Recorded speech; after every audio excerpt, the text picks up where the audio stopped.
You play it cool. Don't worry, it's the most important moment in your life. In vain I have struggled. It will not do. My feelings will not be repressed. You must allow me to tell you how ardently I admire and love you.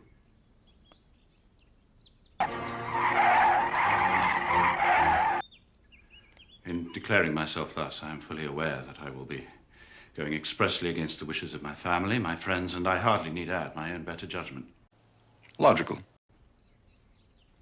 The relative situation of our families is such that any alliance between us must be regarded as a highly reprehensible connection.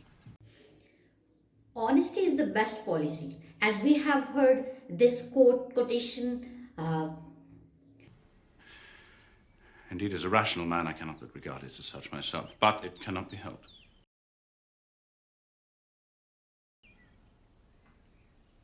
Almost from the earliest moments of our acquaintance, I have come to feel for you Take a breath.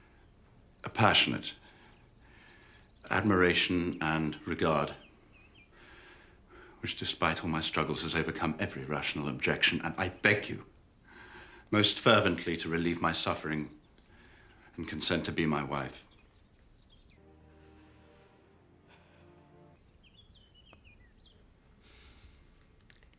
In such cases as these, I believe the established mode is to express a sense of obligation. But I cannot.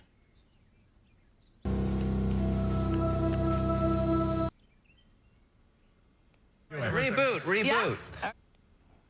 I have never desired your good opinion, and you have certainly bestowed it most unwillingly. Oh, my God. I'm sorry to cause pain to anyone, but it was most unconsciously done, and I hope will be of short duration. What I really want is someone who'll call me and will love me, because everyone I know is married, and I don't know anybody or anything, and it's just not right.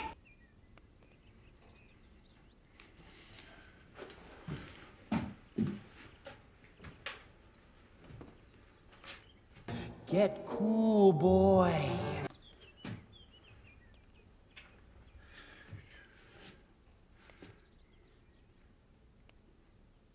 And this is all the reply I am to expect.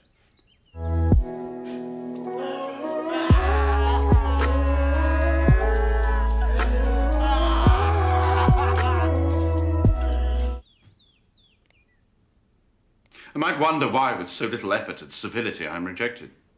And I might wonder why, with so evident a desire to offend and insult me, you chose to tell me that you like me against your will, against your reason, and even against your character. And Was this not some excuse for incivility if I was uncivil? I have every reason in the world to think ill of you. Do you think any consideration would tempt me to accept the man who's been the means of ruining the happiness of a most beloved sister? Can you deny that you have done it? How the you know this? How? Hold on, bro. How?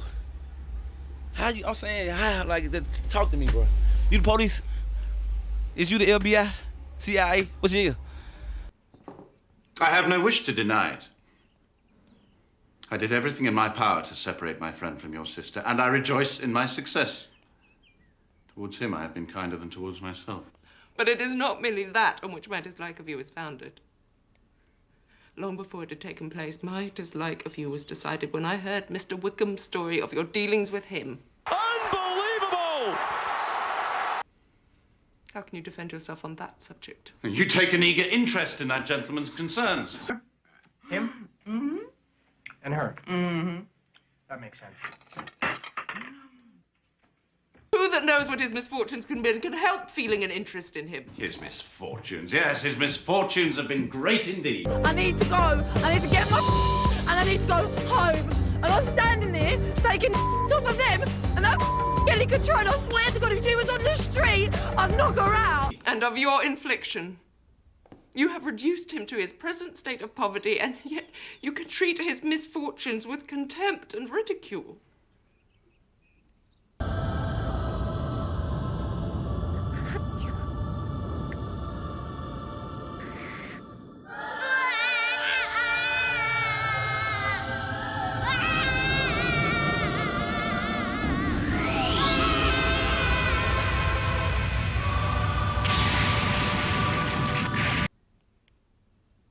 And this is your opinion of me.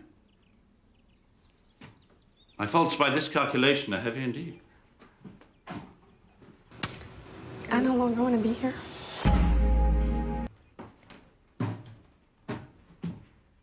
But perhaps these offenses might have been overlooked had not your pride been hurt by the honest confession of the scruples which had long prevented my forming any serious design on you. Had I concealed my struggles and flattered you. But disguise of every sort is my abhorrence. I am here today to talk on honesty. Nor am I ashamed of the feelings I related. They were natural and just. Could you expect me to rejoice in the inferiority of your connections? To congratulate myself on the hope of relations whose condition in life is so decidedly below my own? You're mistaken, Mr. Darcy. The motive of your declaration merely spared me any concern I might have felt in refusing you had you behaved in a more gentlemanlike manner. You could not have made me the offer of your hand in any possible way that would have tempted me to accept it. From the very beginning, your manners impressed me with the fullest belief of your arrogance, your conceit, and your selfish disdain for the feelings of others. I had not known you a month before I felt you were the last man in the world whom I could ever marry. You...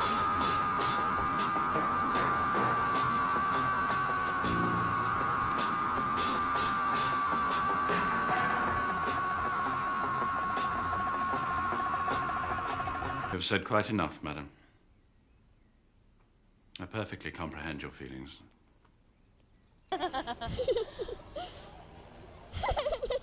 Oh, don't cry, are you? And now I've only to be ashamed of what my own have been.